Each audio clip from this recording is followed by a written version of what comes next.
Bismillah. Saya mohon Anda fokus pada yang terakhir ini, karena ini pahala luar biasa, langsung disebutkan di dalam Al-Quran. Dan ini kalau Anda tidak lakukan, ruginya luar biasa. Rugi luar biasa, demi Allah saya katakan. Anda kalau bisa kerjakan ini, itu jaminannya di Quran, mendapatkan nikmat surga yang tidak biasa. Surga paling indah, bisa melihat Allah tanpa hijab, ada keterangan di Quran, ya. Nanti kita bacakan, bahkan disebutkan redaksi Qurannya, bahkan bisa dikatakan tingkatnya bisa lebih besar dibandingkan dengan surga. Lebih indah, lebih tinggi. Ya. Taib. Tadi ibadahnya di waktu apa namanya? Sahar. Kalau dijamakkan jadi apa? Ashar. Taib. Quran surah ke-51 ayat 18. Ayat 18 itu amalannya. Kalau ingin ayat lengkapnya dengan anugerahnya, Anda bisa mulai dari ayat 15-nya. Jadi di situ langsung disebutkan pahalanya, di surganya di mana, kenikmatannya seperti apa, dari ayat 15 sampai ayat 23. Di antara amalannya yang fokus kita sekarang ayat ke-18-nya. Innal muttaqina fi jannatin wa 'uyun. Ada sementara orang takwa yang nanti tinggalnya di taman surga. Saya mau tanya, tujuan dari puasa itu supaya apa? Takwa. La'allakum tattaqun. Al-Baqarah ayat 183. Tattaqun 19 kali diulang dalam Al-Quran. Sekarang lihat. Nanti kalau Anda bisa takwa, di antara orang takwa ini ada yang tinggalnya di taman surga. Di orang takwa itu ada yang di taman surga, ada yang di surga seluas langit dan bumi. Ali Imran ayat 133 sampai 134 itu yang di surga seluas langit dan bumi. Yang di taman surga itu lebih indah. Perhatikan kalimatnya. Akhidhina ma atahum rabbuhum. Di antara perbedaan taman surga dengan surga yang lain, taman surga ketika Anda membutuhkan apapun itu Allah langsung yang berikan tanpa perantara. Kun fayakun, jangan dibayangkan. Ya, langsung diberikan. Tapi surga lain yang lebih rendah di bawahnya itu yang melayani pangeran surga, namanya wildanun mukhalladun. Ya. Jadi kalau Anda misalnya butuh mau minum sesuatu, maka dia datang. Kalau perempuan pangeran surga, laki-laki bidadari surga. Bi aqwabi wa abariqa wa ka'sim min ma'in. Datang membawakan gelas-gelas yang berkilauan dengan emas yang luar biasa, dihiasi mutiara-mutiara yang berkemilauan. Mala 'ainun ra'at wala udhunun sami'at wala khatara 'ala qalbi bashar. Enggak pernah kelihatan oleh mata, terdengar oleh telinga, bahkan terlintas dalam benak kita. Di Anda bayangkan sekarang pun itu enggak akan pernah seperti itu. Ya. Tapi ini tidak. Dia langsung bisa melihat Allah tanpa hijab bahkan. Quran surah 75 Al-Qiyamah ayat 22 sampai ayat 23. Di mushaf standar paling kiri sebelah atas ya. Wujuhu yauma idzin nadhirah. Orang yang nanti Anda bisa saksikan wajahnya berbinar-binar. Gembira luar biasa. Bukan karena masuk surganya. Ya. Ila rabbiha nadhirah. Dia bisa lihat Allah langsung tanpa hijab. Tanpa hijab. Ila rabbiha nadhirah. Allahu Akbar. Apa amalannya? Di antaranya Quran surah 51 ayat yang ke-18 itu. Wabil ashari hum yastaghfirun. Dan di waktu-waktu sahar itu mereka memperbanyak istighfar kepada Allah. Allahumma shalli ala Muhammad, istighfar. Minta ampun, istighfar. Jadi kalau bisa saya sarankan Anda bagi dua waktu sahar. Ya, sebagian buat makan, sebagian buat istighfar. Misal Anda makan 20 menit pertama, silakan nikmati, nyaman. Setelah itu selesai Anda tutup. Siapkan diri Anda untuk mendekat pada Allah. Itu waktu-waktu paling luar biasa. Bahkan di hadis qudsi nanti saya bacakan di akhir hadis qudsinya. Dan orang yang pertama menerima dari Nabi itu 31 orang sahabat senior. Dari Abu Bakar, Umar, Uthman, Ali dan lain sebagainya. Itu Masya Allah. Perhatikan ya. Yanzilu tabaraka wa ta'ala. Allah subhanahu wa ta'ala senantiasa mengamati. Ya. Senantiasa mengamati ila sama'i dunya, ke langit dunia. Di akhir sepertiga malam, akhir menjelang fajar tadi. Kemudian mulai berkata pada hambanya, fayaqulu ya ibadi, hai hambaku, siapa yang memohon rahmat kepadaku aku berikan, yang meminta aku kabulkan. Wa man istaghfara li ghafartu lah. Dan bila ada orang yang memohon ampunan kepadaku, aku ampuni seketika dosa-dosanya. Aku ampuni seketika dosa-dosanya.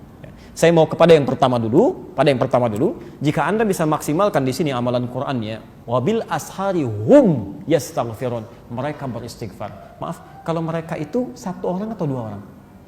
Banyak orang. Banyak. Artinya Anda bisa amalkan bersama keluarga. Jangan cuma sendiri-sendiri.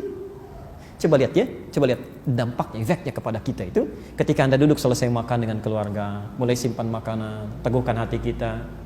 Yuk kumpul bareng-bareng. Mulai ayahnya dulu ya, memberikan gambar. Ma, kalau selama ini papa punya salah termasuk pada kalian anak-anakku, mohon dimaafkan. Barangkali diamanahi oleh Allah sebagai seorang ayah, tapi belum bisa jadi ayah yang baik dalam pandangan Allah. Mohon doakan Papa. Sekiranya diambil lebih dulu, diampuni dosa-dosa Papa. Ada rezeki yang belum sampai pada kalian. Ya Allah, mohon ampuni. Ibunya sambung, Pak, Mama juga mohon maaf. Sekiranya belum bisa menjadi istri yang sempurna, Mama bagi kalian yang baik. Tolong doakan supaya lebih baik merawat kalian. Yang paling indah ketika anak-anak Anda berkata, Maaf Pak, kami juga mohon maaf. Ya Allah ampuni. Belum bisa jadi anak yang soleh, belum bisa menghafal Quran, memberikan mahkota di kemudian hari. Ya Allah ampuni kami. Ketika semuanya sudah larut dalam kebaikan, tiba-tiba semuanya mengatakan, Ya Allah ampuni kami, Ya Allah. Ya Allah ampuni kami, Astagfirullahaladzim, Astagfirullahaladzim. Itu Masya Allah, turun ampunan Allah bagi satu keluarga itu. Ghufirallahu ma taqaddama min dhanbi. Selesai, diampuni dosanya. Ghafartulah kata Allah, diampuni dosanya. Kata Ibnu Qayyim Al-Jauziyah, jika Anda memiliki waktu yang sangat singkat tapi punya banyak permohonan, maka dahulukan istighfar, perbanyak. Ketika Anda diampuni dosanya, maka Allah akan mengabulkan permohonan Anda bahkan sebelum Anda memintanya. Sebelum Anda memintanya. Saya berikan rumus turunan di Quran ya. Ini tidak mudah memahaminya.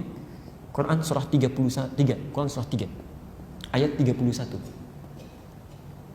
Posisi paling kiri di atas agak ke tengah sedikit. Qul in kuntum tuhibbunallaha fattabi'uni yuhibbukumullah wa yaghfir lakum dzunubakum. Lihat kalimatnya.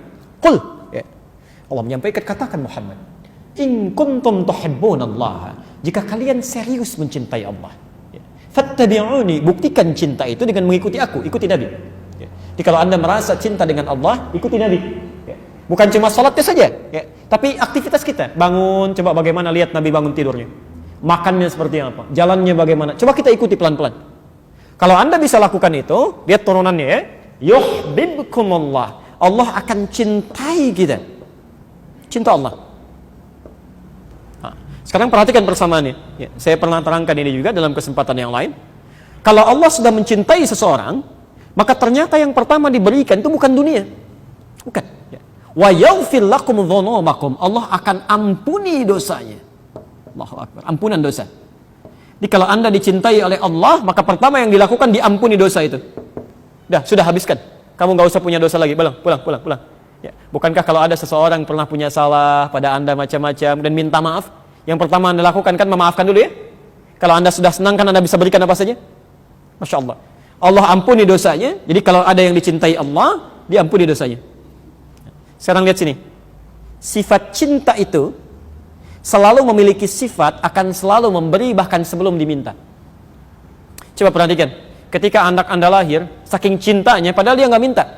Pakaian dibelikan yang paling bagus, ada mainan yang paling bagus, bahkan nggak pengen Anda belikan juga. Ya. Saking cintanya tuh. Ya. Bukankah setelah dewasa Anda tunggu sampai minta? Kadang-kadang belum dikasih juga. Ya. Jadi ketika semakin tinggi tingkat cinta, dia akan memberikan bahkan sampai tidak pernah dimintakan sebelumnya. Jelas sampai sini? Nah, jadi lihat persamaannya. Cinta Allah menghadirkan ampunan. Maka kata para ulama, orang yang persamaan terbaliknya, orang yang sering memohon ampunan kepada Allah, maka lebih cepat mendapatkan cinta dari Allah Subhanahu wa taala. Kalau dibalik, cinta menghadirkan ampunan. Berarti orang yang semakin lama semakin sering minta ampun, semakin cepat mendapatkan cinta Allah Subhanahu wa taala. Kalau cinta Allah sudah datang karena sering istighfar, maka Anda jarang minta ampun, Allah sudah menyiapkan kebutuhan Anda. Coba mulai. Ya, barangkali kita diberikan kesempatan sampai malam kelima ini hanya sekadar Anda bisa melakukan itu. Bismillah, kenapa Anda tunda? Maksimalkan. Ya, jangan banyak mainnya. Ibadi, khalaqtuka lil ibadah fala tal'ab. Kata Allah, hambaku, kamu ini saya ciptakan untuk ibadah, jangan banyak main. Jangan banyak main pada yang tidak penting maksudnya, pada yang tidak penting. Tapi godaannya tidak mudah ya. Ya, begitu Anda mau makan supaya suasana ada sedikit banyak, ya tidak terlalu sepi, Anda lihat TV ternyata racun semua di sini. Ya, coba lihat perhatikan ya, yang tidak ada di luar Ramadan sampai ada di Ramadan. Orang tidak jelas tampilan macam-macamnya. Itu sesungguhnya ujian bagi kita. Matikan aja. Ambil suasana yang enaknya, manfaatkan. Cuma 10 menit kok. Nunggu besok lagi belum tentu hidup. Ya, mau kapan lagi kita ambil? Barangkali mungkin, maaf ya, di antaranya juga ada doa-doa Anda yang belum dikabulkan karena Anda harus melakukan pada saat itu, barangkali begitu. Ya, cobalah mulai. Ya. Kadang memang setannya luar biasa tuh, jam terbangnya tinggi sekali Pak, ya Bu ya. Begitu ibu mau mulai, kadang diajak main-main juga tuh. Pak, yuk besok siap. Baik, begitu dia mulai, Pak, mohon maaf selama ini mama belum sempurna, banyak salahnya. Emang, kadang-kadang tetap masuknya itu. Perlu penyesuaian ya. Bismillah, mulai.